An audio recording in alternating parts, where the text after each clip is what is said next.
Hello everyone, this is Mr. E2099, and I'm talking about some of my favorite comic book storylines and runs. This isn't all of my favorite, there's too many for that. These are just some of them. First I'm going to do DC, then we're going to get into Marvel. First off, Batman, Court of Owls, written by Scott Snyder.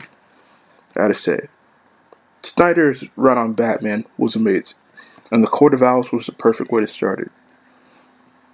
The fact that there was this shadowy group controlling Gotham for years and how they had a hand in everything, from the death of Batman's parents to the ancestors of Dick Grayson.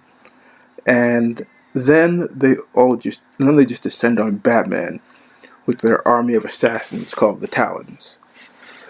And they just start tearing Gotham apart because in their minds they own Gotham. They are Gotham. And I like how it expanded the entire Batman line and with the Night of Owls event. And I just think this is something that tested Batman physically and mentally because it actually captured him and had him down in a sort of labyrinth where he had to face off against one of their talents. And I just gotta say, this was a great run. In and of itself, it's great, but the fact that it also ties in to their current event metal brings the book in a whole new light. And I've read this book 3 times. I absolutely enjoy it. It's a 10 out of 10. Absolutely. Next we have Batgirl The Flood. Now, I know people talk about how Barbara Gordon is such an amazing Batgirl. Personally, I prefer her more as Oracle. For me, Stephanie Brown is my favorite Batgirl because she was the Batgirl that was going on right when I was getting into comics. So when I was picking up issues and checking out the stories, this is the Batgirl that I saw. And I was actually really upset when they took her away in New 52, and we didn't even see her again until Batman Eternal, I believe it was. But I really enjoyed her run. Uh, the Flood is when a calculator, after planning all these things in the shadows and kidnapping Kid Eternity and using him to bring back his dead son to the point where Kid Eternity just burns out. Man, Calculator's such an amazing villain. And in here, we get to see his revenge on Oracle for interfering with his attempt to resurrect his son and help his daughter, Wendy, who, after an attack with the Teen Titans, was left paralyzed. And Calculator uses apocalyptic technology to turn a lot of the citizens in Gotham into techno-zombies and attack and kidnap Oracle. Initially, he's just planning to kill her, but he decides to jack in to her mind in order to reveal the secrets of the heroes. But Oracle has all these things protected. And so she actually turns the tables on Calculator and enters his mindscape. And we get to see a young Calculator as a child in a cage trying to solve a Rubik's Cube until his hands bleed. And he just says that, "I promise I'll do better," talking to his parents. And we just see that, yeah, he's an evil bastard, but, the kid, he didn't even stand a chance. But, he's still a bad guy. And it was really satisfying to see Batgirl take him down, especially when she teamed up with Calculator's daughter Wendy to do it, and how she just free-falled in, fought her way through the techno-zombies to get to Calculator and Oracle, and how it was really Wendy that shut her dad down. I feel that was a really satisfying moment, and how Wendy actually joined Team Batgirl after that story was over. Anyway, I know people prefer Barbara Gordon, but for me, Stephanie Brown is the best Batgirl. Next, we have Jeff Lemire's Animal Man. Now, I didn't know much about this before. I didn't know much about Animal Man before this run. But I really enjoyed it. It's kind of a superhero comic with a bit of a horror twist. The way the art portrays the Red and the Rot. The Rot is a concept that was introduced in Swamp Thing originally. It's basically the force of death and decay on Earth. And the Red is the force of all animal life on Earth. And I really like how his powers start to go a bit out of control. He starts bleeding from his eyes, and eventually this red tattoo appears on his chest. And his daughter actually tells him that it's a map to the Red place. And it turns out that he is not an avatar of the Red, he is a champion of the Red, created to protect the avatar, which is his daughter, Maxine. So he goes to the Red, and he meets what's called the Parliament of Limbs, which is a sort of court made up of previous avatars of the Red. And they tell him that there's a war coming with the Rot, and he has to unite with the avatar of the Green, Swamp Thing, in order to fight it. And it leads into this event called Rot World, which is one of the best crossovers I've read. I know it might not be in a lot of people's top 10s, but it's definitely in one of the top 10s in my book. Because this was happening a couple years after I just got into comics, and able to follow it from issue to issue, and I just really enjoyed it. The art was top notch, the writing was top notch. It's just an amazing book and event. Next we have the Cassandra Nova saga from Grant Morrison's New X-Men. I really like the idea that this character is a dark polar opposite to Professor X, and how she starts off by convincing a relative of William Stryker to murder the 16 million mutants on Genosha.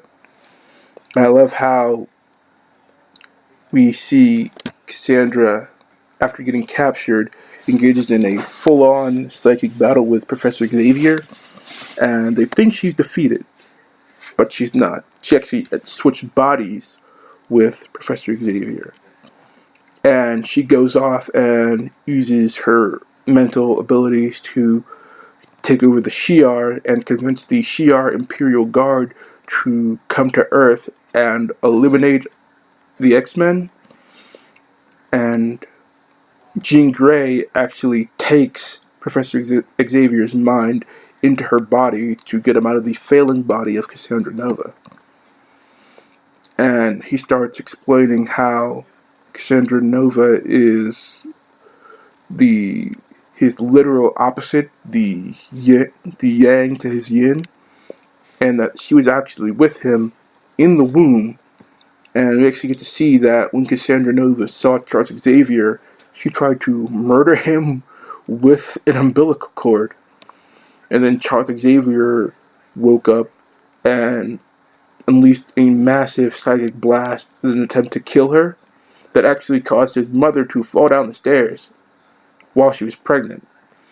And they thought that Cassandra was stillborn, but actually she lived and regrew her body because she's not actually human. She's like this emotional energy being. And in her mind, she and Charles Xavier are the only two things that are actually real in the universe. And in order to control it, she must defeat Charles. And the just wide scope of her plan, like infesting the X-Men with micro sentinels in order to weaken them and make them sick. It's just how her plot is just well thought out is just really shows what an amazing writer Grant Morrison is. I love this saga. The Gauntlet from Amazing Spider-Man is one of my favorite storylines in Spider-Man because it shows him brings back a lot of it shows him getting beaten down, and it brings back a lot of his classic villains like Electro, the Rhino, Mysterio, Shocker. And the Rhino part is actually my favorite because we see the Rhino out of his life of crime. He's out of the Rhino suit. He has a wife. He's trying to live a good life, but a new Rhino is coming, try to take his take his place. And in order to do that, he thinks he has to kill the previous Rhino. And Spider-Man is trying to stop him in order to protect the piece that Rhino has found and protect him and his family. And unfortunately, the Rhino's wife ends up getting killed. And that drives the Rhino to put on his old Rhino suit and destroy this new Rhino that would replace him. And he gets dragged back into that life. And you could see that it breaks Spider-Man's heart because he tried so hard to protect the Rhino's peace and happiness, and he just fails. And the Gauntlet is also great because it leads into Grim Hunt, which is probably my favorite Spider-Man story of all time. Like I've only been in comics for 10 years, and for me, the Grim Hunt is the greatest. But I'm sure there's a lot of great Spider-Man stories that I've yet to read. Like there's like decades of back reading to do in order to know as much as a lot of these other guys. But to me, the Gauntlet and Grim Hunt is the best Spider-Man I've read. And we have 3 from Jonathan Hickman's Fantastic Four. This is also called The Death of Johnny Storm. And it's just so great. And the art and the writing and just everything leading up to this it's incredible. Now, before Johnny Storm dies, a lot of the genius level children that Reed's been working with actually create a serum for Ben Grimm to turn him human for 1 week out of every year. And you really get to see the friendship between Johnny Storm and Ben Grimm, where Johnny takes Ben out and he goes to the superhero poker game, and he goes out to a bar, to a baseball game, and then you see him take Ben to Alicia Masters, his girlfriend's place, and she touches Ben's face, and she feels that he's human, and they finally get to be together with Ben not being a rock-faced creature. And you could see Johnny is just so happy that his friend finally gets to be with his girlfriend this way. And then we fast forward to the Annihilation Wave trying to invade the Earth through the portal in the Baxter Building. And we see Johnny try to hold off the Annihilation Wave because at this point Ben still doesn't have his powers back. And Johnny goes supernova, and it wipes out a portion of the Annihilation Wave. Excuse me. But it doesn't wipe out enough of it, and they start to swarm him, and they're all over him, and they start killing him, and the portal starts to close. And as the portal's closing, Ben Grimm starts to shift back into his powered form. And you can see him banging on the doors as each panel shows his transformation progress back into the Thing. And by the time it closes, he's full Thing again, but it's too late to save Johnny Storm. And then we see a bit of the aftermath, with Reed opening up the door to the Annihilation Wave and seeing Annihilus and threatening him with the ultimate nullifier. And Annihilus just holds up the 4 portion of Johnny's uniform, and Reed just walks away and closes the portal because he knows that even if he did destroy Annihilus, it's not going to bring Johnny Storm back.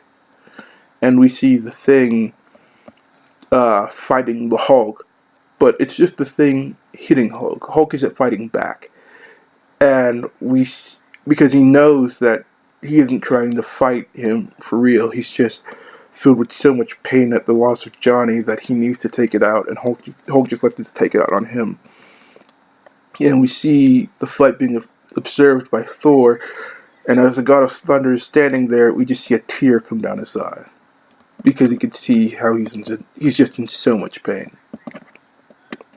Then, after the issue, we get a small portion with Franklin Richards and Spider-Man. And Franklin Richards tells Spider-Man that, "I think I could have saved my Uncle Johnny." And Spider-Man tells Franklin, "I know I could have saved my Uncle Ben."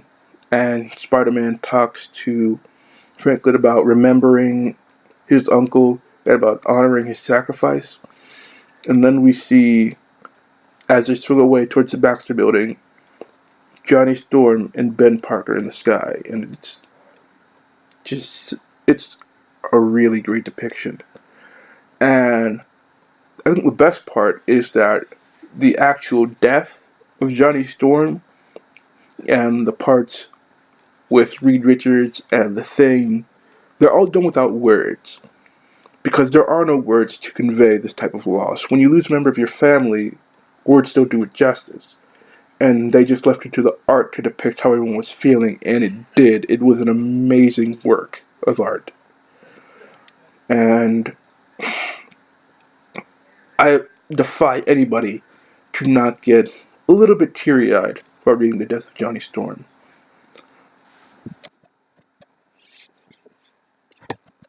Alright, everyone, that's it. Feel free to like, comment, and subscribe.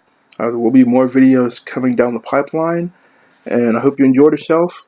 And goodbye.